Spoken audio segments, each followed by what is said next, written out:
नमस्कार दोस्तों, स्वागत है आपके अपने YouTube चैनल विकास स्टडी बांका में। हम लोग science practice set PYQ platform में दिया हुआ प्रैक्टिस सेट बायोलॉजी का देख रहे हैं, जिसमें से हमने पांच टॉपिक ऑलरेडी अपलोड कर दिए हैं जो इस चैनल के प्लेलिस्ट में उपलब्ध है। और आज का हमारा जो टॉपिक है वह है परिसंचरण तंत्र। परिसंचरण तंत्र से रिलेटेड जितना भी अभी तक रेलवे में प्रश्न पूछा गया है सारे के सारे इस वीडियो में डिस्कस करेंगे। तो चलिए देखते हैं आज का पहला प्रश्न क्या है। आज का पहला प्रश्न क्या है कि वीपी पारा क्या है। वीपी पारा क्या है? तो वह है कि बच्चों को जन्म देने वाला को हम लोग क्या बोलते हैं? वीपी पारा। Option number A right answer होगा। अगला प्रश्न क्या है कि निम्नलिखित में से कौन सा अशुद्ध रक्त संचार करती है। इनमें से कौन सा जो है अशुद्ध रक्त संचार करती है वो हो जाएगी पल्मोनरी धमनी। ऐसे धमनी में तो बहता है शुद्ध रक्त, लेकिन पल्मोनरी धमनी में जो है अशुद्ध रक्त बहता है। और ये शिरा में बहता है शुद्ध रक्त, लेकिन पल्मोनरी शिरा में जो बहता है वो बहता है आपका शुद्ध रक्त। तो इस प्रकार इसका राइट आंसर होगा सी। अगला प्रश्न क्या है? जैसे फेफड़ा डैश से संबंधित है वैसे ही हृदय रक्त से संबंधित है। तो फेफड़ा किससे संबंधित है? तो वो ऑक्सीजन से संबंधित है। डी इसका राइट आंसर होगा। अगला प्रश्न है कि एबीओ खून ग्रुप प्रणाली का आविष्कार किसने किया था? तो वो किसने किया था? तो वो किया गया था आपका कार्ल लैंडस्टीनर ने किया था। यानी रक्त समूह की खोज कार्ल लैंडस्टीनर ने किया था। सी इसका राइट आंसर होगा। अगला प्रश्न क्या है कि एक वयस्क मानव के शरीर में कितने लीटर खून बनता है? ये कितने लीटर खून होता है? तो वो होता है आपका 5 litre. Option number C right answer. शरीर का कौन सा अंग खून के शुद्धिकरण से संबंधित है? शरीर का कौन सा अंग खून के शुद्धिकरण से? वो होता है गुर्दा। Option number C right answer होगा। अगला प्रश्न क्या है कि रक्त का कौन सा घटक ऑक्सीजन, कार्बन डाइऑक्साइड और नाइट्रोजन युक्त कचरे का परिवहन करता है? तो वो करता है आपका कौन करेगा? वो करेगा आपका प्लाज्मा। ए इसका राइट आंसर होगा। अगला है कि रक्त में पाए जाने वाला डैश शरीर में ऑक्सीजन परिवहन के लिए जिम्मेदार होता है। तो वो होगा आपका लाल रक्त कणिकाएं, जिसको हम लोग बोलते हैं RBC। ये क्या होता है कि रक्त में पाई जाने वाली शरीर में ऑक्सीजन परिवहन के लिए जिम्मेदार होता है। अगला प्रश्न क्या है कि डैश रक्त का वह भाग है जिसमें 90% जल होता है और शेष 8% प्रोटीन, खनिज, हार्मोन्स, एंजाइम तथा अन्य पदार्थ होते हैं। तो वो होते हैं आपके क्या होते हैं? वो होगा आपका प्लाज्मा। प्लाज्मा रक्त का लगभग 55% भाग पाया जाता है। अगला प्रश्न क्या है कि रक्त में शर्करा यानी शुगर के स्तर में वृद्धि का पता किसकी कोशिकाओं द्वारा चलता है? तो वह चलता है आपका अग्नाशय यानी पेंक्रियाज। डी इसका राइट आंसर होगा। अगला है कि जठर ग्रंथियों द्वारा स्रावित हाइड्रोक्लोरिक अम्ल डैश एंजाइम की क्रिया को आसान कर देता है। वो करता है आपका पेप्सिन हाइड्रोक्लोरिक अम्ल पेप्सिन एंजाइम की क्रिया को आसान कर देता है। ए इसका राइट आंसर होगा। अगला प्रश्न क्या है कि मानव रक्त में सबसे बड़ी कणिकाएं डैश होती है। मानव रक्त में सबसे बड़ी कणिकाएं होती है वो होती है श्वेत रक्त कणिकाएं। इसको हम लोग बोलते हैं WBC। डी इसका राइट आंसर होगा। अगला है कि निम्नलिखित में से कौन सा समवहनी तंत्र के बारे में सच नहीं यानी कि गलत है? समवहनी तंत्र के बारे में कौन सा कथन गलत है वो बताना है। तो इसका सी राइट आंसर होगा कि एक वयस्क मानव में लगभग 6.8 लीटर रक्त होता है। नहीं, ये गलत है। रक्त 5 से 6 लीटर होता है, यानी कि 5 लीटर होता है। रक्त कितना होता है? तो 5 लीटर रक्त होता है। बाकी रक्त सफ़ेद या लाल समवहनी संयोजकता ये सही है। समवहनी तंत्र शरीर का वजन लगभग 7 से 8% बनता है, बिल्कुल सही है। RBC का जीवन काल 115 से 20 दिन होता है, ये भी सही है। तो इसका राइट आंसर होगा ऑप्शन नंबर सी। अगला प्रश्न क्या है? उस विकल्प चुने जो समवहनी तंत्र के संदर्भ में सत्य नहीं है, यानी कि गलत कौन सा है उसके बारे में बताना है। इसका राइट आंसर होगा डी। यह शरीर के वजन का लगभग 1.7 से 1.8% होता है, यही गलत है। बाकी आपका क्या है? मानव RBC का जीवन काल 15 से 20 दिन होता है, ये सही है।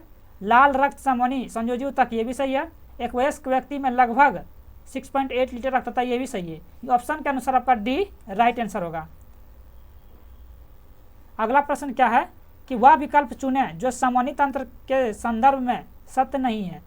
देख सकते हैं ये 18 और 18 में बहुत बार यह प्रश्न पूछा गया है। तो इसका जो राइट आंसर होगा वो होगा डी, कि रक्त कम दाब पर उनमें झटके से और तेजी से बहता है, यही क्या है, गलत है। बाकी इसका जीवन काल 115 से 20 दिन होता है, सही है। शरीर के वजन का 7-8% होता है, ये भी सही है। रक्त को सामान्यतः जीवन का धारा कहा जाता है, ये भी सही है। इसका डी इसका राइट आंसर होगा। वह विकल्प चुनिए जो परिसंचरण तंत्र के संदर्भ में सत्य नहीं है। गलत कौन सा कथन है उसके बारे में बताना है। इसका बी राइट आंसर होगा कि मानव लाल रुधिर कणिकाएं का जीवन काल 15 से 20 दिन होता नहीं, 115 से 120 दिन का होता है, 15 से 20 दिन नहीं। बाकी इसमें रक्त उच्च दाब पर झटके और तेजी से बहता है, यही सत्य है। ये शरीर के वजन का लगभग 7-8% होता है, ये भी सही है। रक्त को सामान्यतः रिवर ऑफ लाइफ कहा जाता है रक्त को, ये भी सत्य है। इसका बी इसका राइट आंसर होगा। अगला प्रश्न क्या है कि निम्नलिखित में से कौन सा विकल्प आरबीसी के बारे में सत्य नहीं है। आरबीसी के बारे में सत्य नहीं है, उसके बारे में बताना है। तो बी इसका राइट आंसर होगा। आकार अमीबा के आकार अथवा वृत्तीय आकार का है, यही गलत है। बाकी कार्य ऑक्सीजन और कार्बन डाइऑक्साइड का परिवहन करना आरबीसी का काम है। आरबीसी की गणना हेमोसाइटोमीटर नामक उपकरण द्वारा की जाती है, ये भी सही है। इसकी लंबाई 5 म्यू मीटर होता है, ये भी सत्य है। इसका बी इसका राइट आंसर होगा। अगला प्रश्न क्या है कि निम्नलिखित में से किसे मानव शरीर का सैनिक कहा जाता है। मानव शरीर का जो सैनिक कहते हैं वो कहते हैं हम लोग WBC श्वेत रक्त कणिका को कहते हैं। डी इसका राइट आंसर होगा। अगला है कि निम्नलिखित में से कौन सा WBC के बारे में सत्य नहीं है। WBC के बारे में गलत कथन कौन सा वो बताना है।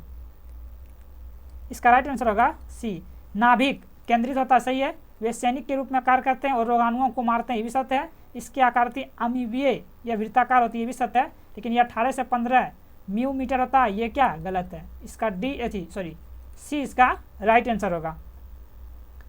अगला प्रश्न क्या है कि वह विकल्प चुने जो परिसंचरण तंत्र के बारे में सत्य नहीं है। परिसंचरण तंत्र के बारे में जो गलत है उसके बारे में बताना है। तो यह शरीर के भार का लगभग 17-18% होता है, नहीं यही गलत है। बाकी एक वयस्क व्यक्ति में लगभग 6.8 लीटर रक्त होता है, ये सत्य है। और इसका जीवन काल जो होता है 115 से 120 दिन होता है, ये भी सही है। रक्त लाल समवनी संयोजी ऊतक है, ये भी सत्य है। तो इसका डी इसका राइट आंसर होगा। अगला प्रश्न क्या है कि निम्नलिखित में से कौन सा कथन सत्य है। सत्य कथन के बारे में बताना है। तो 20 का सत्य कथन है कि ऑक्सीजन फेफड़ों में से रक्त में प्रवाहित होता है और कार्बन डाइऑक्साइड रक्त से फेफड़ों में प्रवाहित होता है। बी इसका राइट आंसर होगा, यही इसका कथन सत्य है।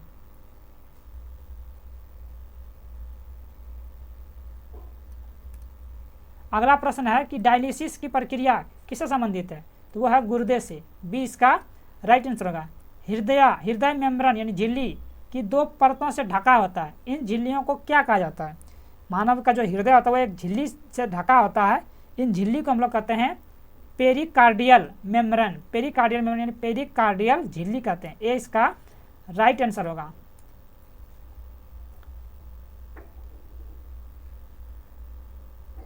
अगला प्रश्न है कि निम्न में किसकी तुलना सैनिक से की जाती है। तो वो WBC की तुलना सैनिक से की जाती है, यानी श्वेत रक्त कणिका की तुलना WBC से की जाती है। डी इसका राइट आंसर होगा। अगला प्रश्न है कि निम्नलिखित में से किसमें हृदय में केवल 2 कक्ष होते हैं।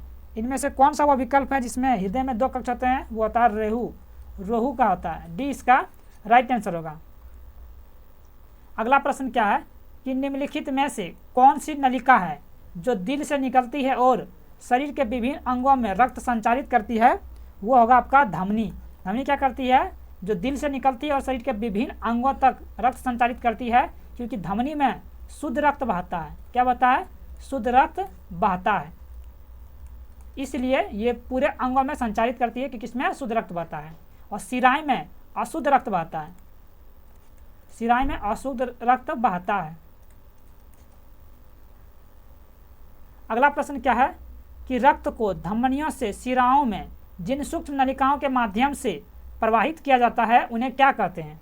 उनको हम लोग कहते हैं केशिकाएं। यानी रक्त को धमनियों से शिराओं में जिन सूक्ष्म नलिकाओं के माध्यम से प्रवाहित किया जाता है उनको हम लोग कहते हैं केशिकाएं। सी इसका राइट आंसर होगा। अगला प्रश्न क्या है कि रक्त का इनमें से कौन सा घटक ऑक्सीजन का परिवहन करता है? तो वो करता है आरबीसी। ए इसका राइट आंसर होगा। अगला है कि निम्नलिखित में से किस प्रकार रक्त समूह को सार्वभौमिक दाता के रूप में जाना जाता है? वो हम लोग जानते हैं ब्लड ग्रुप ओ नेगेटिव को। सर्वदाता मतलब ये सबको रक्त दे सकता है, और ए भी क्या करता है? सबसे रक्त ले सकता है। ओ नेगेटिव सबको रक्त दे सकता है, इसीलिए इसको बोलते हैं सर्वदाता। इसको बोलते हैं हम लोग सर्वग्राही। इसको बोलते हैं ए बी को सर्वग्राही। तो इसका राइट आंसर होगा डी विकल्प। अगला प्रश्न क्या है कि मानव हृदय की सामान्य धड़कन औसतन डैश प्रति मिनट धड़कता है। वो कितना धड़कता है? वो धड़कता आपका 60 से लेकर के 100 बार। 1 मिनट में 60 से लेकर 100 बार धड़कता है। रक्त के तरल भाग को क्या कहा जाता है? रक्त के तरल भाग को हम लोग कहते हैं प्लाज्मा, और ये रक्त का लगभग 55% भाग पाया जाता है।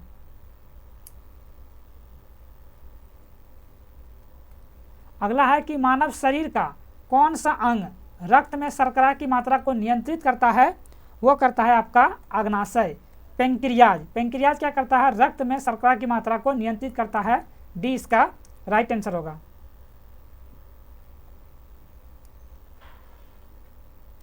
वह साइट जहां अंतःस्रावी ग्रंथियां किसी अंग विशेष तक पहुंचाने के लिए रक्त प्रवाह में हार्मोन स्रावित करती है, किस नाम से जानी जाती है? उसको हम लोग कहते हैं टारगेट साइट। बी इसका राइट आंसर होगा। अगला है कि निम्नलिखित में से क्या परिसंचरण तंत्र का अंग नहीं है? कौन सा परिसंचरण तंत्र का अंग नहीं है? तो वह आपका बड़ी आंत नहीं है, बाकी रक्त है, हृदय है और धमनियां है। अगला है कि निम्न में से किस रक्त समूह वाले लोगों को सार्वभौमिक प्राप्तकर्ता कहा जाता है? अभी पहले ही बताए थे किसको कहते हैं। ये हम लोग कहते हैं ए बी पॉजिटिव को। ए बी पॉजिटिव को सार्वभौमिक यानी ये लेने वाला रक्त है, और ओ नेगेटिव क्या था? वो सर्वदाता यानी सबको देने वाला रक्त था। ओ नेगेटिव सबको दे सकता है, और ए बी पॉजिटिव सबसे रक्त ले सकता है, चाहे वो किसी भी ब्लड ग्रुप का हो। इसका बी राइट आंसर होगा। अगला कि मानव शरीर की सबसे बड़ी धमनी कौन सी है? मानव शरीर की सबसे बड़ी धमनी जो होती है वो होगा आपका महाधमनी। ये सबसे बड़ी धमनी होती है। सी इसका राइट आंसर होगा। अगला प्रश्न क्या है कि पेशी कोशिका में ऑक्सीजन की कमी होने पर पाइरूवेट विभाजित होकर डैश में परिवर्तित हो जाता है? वो होता है आपका लैक्टिक एसिड, और ऊर्जा में परिवर्तित हो जाता है। बी इसका राइट आंसर होगा। अगला प्रश्न है कि मनुष्यों में निम्न में से किसकी ऑक्सीजन के लिए उच्च आत्मीयता है? वो होगा आपका ऑप्शन नंबर बी हीमोग्लोबिन।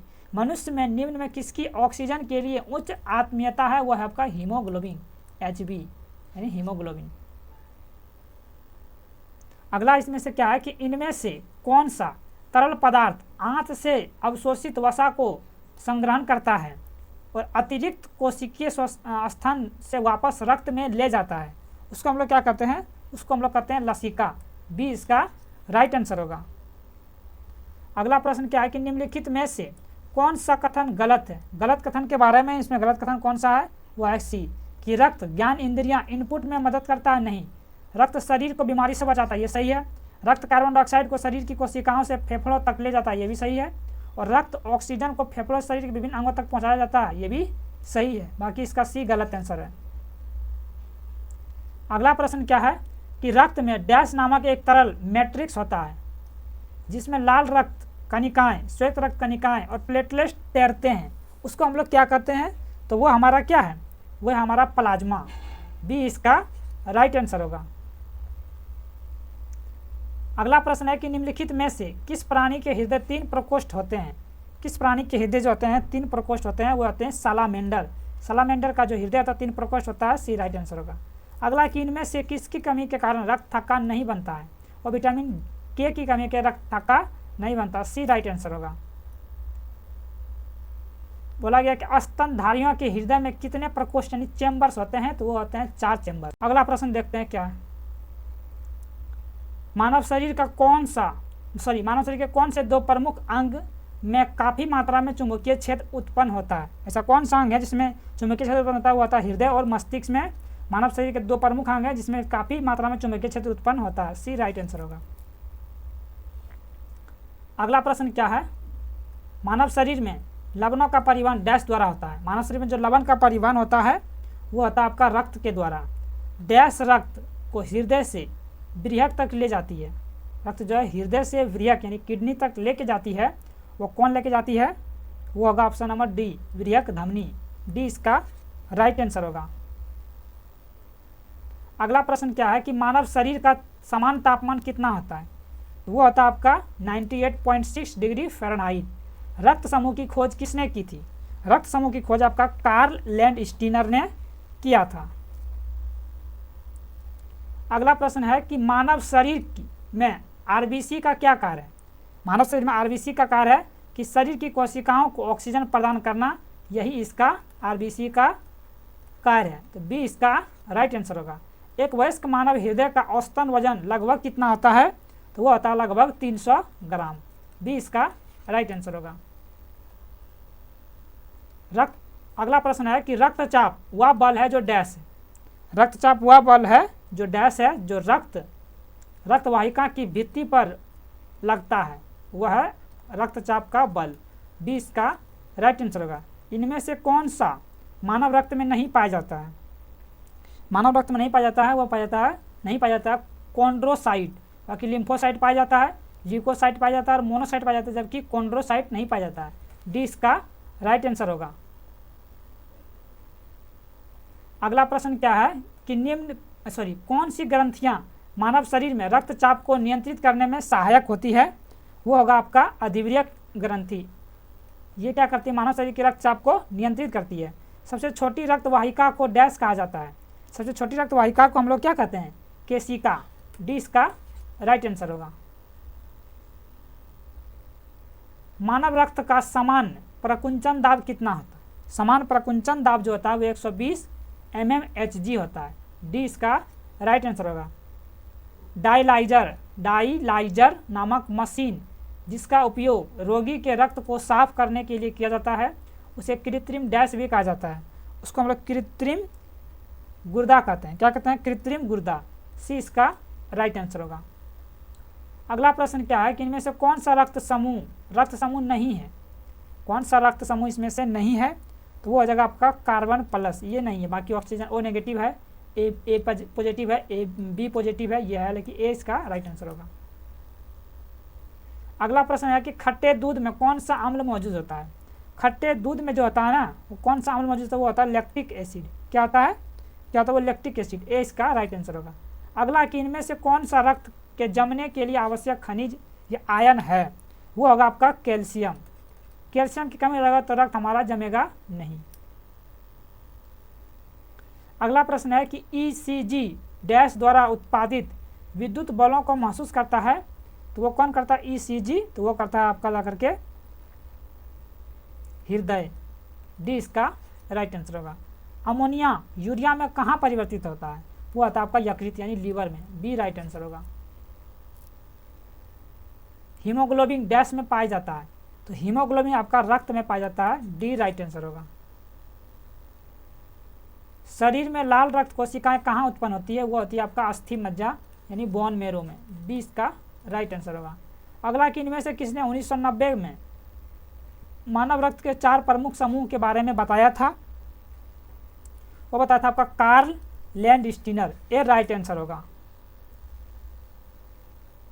निम्नलिखित में से कौन सा ऑक्सीजन युक्त रक्त को फेफड़े से हृदय तक ले जाता है? यानी कि रक्त फेफड़े से हृदय तक लेके जाता है, वो कौन लेके जाएगा? वो लेके जाएगा आपका फुसफुसीय सिरा, क्योंकि इसमें शुद्ध रक्त बहता है, इसलिए शुद्ध रक्त बहता है। मानव शरीर के किस अंग पर एंजियोप्लास्टी की जाती है? किस पे हम लोग एंजियोप्लास्टी करते हैं? वो करते हैं सी पर। तो आज का हमारा प्रैक्टिस सेट यहीं समाप्त होता है। इसका जो भी क्वेश्चंस बच गया वो पार्ट 2 में देखेंगे। और तो मिलते हैं किसी दूसरे वीडियो में, तब तक के लिए जय हिंद।